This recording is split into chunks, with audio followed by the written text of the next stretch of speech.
Hi అండి. ఈరోజు మీకు ఎంతో టేస్టీగా కవర్లతో ఫ్రై ఎలా చేసుకోవచ్చో మీకు చూపిస్తానండి. కవర్లు అంటే కవర్లు కదండి, కవర్లు చేపలు. ముందుగా ఆ చేపలను అయితే క్లీన్ చేసుకోవాలండి. తర్వాత వెల్లుల్లిపాయ, జీలకర్ర, ధనియాలు, లవంగాలు, తగినంత సాల్టు, కారం వేసుకుని ఇవి మిక్సీ అయితే పట్టుకోవాలండి మెత్తగాని. తర్వాత క్లీన్ చేసుకున్న కవర్ల చేపల మీద మనం ముందుగా పేస్ట్ చేసుకున్న పేస్ట్ని వేసుకోవాలి.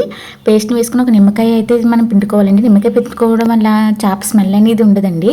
తర్వాత కొత్తిమీర, కరివేపాకు వేసుకుని ఈ మిక్సర్ అంతా కూడా చేపకు బాగా పట్టీలో కూడా బాగా మనం కలుపుకోవాలండి. తర్వాత నుంచి 1 గంట నుంచి 2 గంటల వరకు దాన్ని అలా మ్యాగ్నేట్ చేయాలి.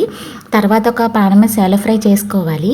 కొద్దిగా ఆయిల్ హీట్ అయిన తర్వాత ఈ చేపలను అయితే పెట్టుకొని మీడియం ఫ్లేమ్లో పెట్టుకుని మనం ఫ్రై చేసుకోవాలి. ఒకవైపు వేగిన తర్వాత రెండో వైపు టర్న్ చేసుకోవాలి. అంతే. పప్పు చారుతో కానీ ఈ డిష్ని తీసుకోవడం చాలా టేస్టీగా ఉంటుందండి. మీరు ట్రై చేయండి.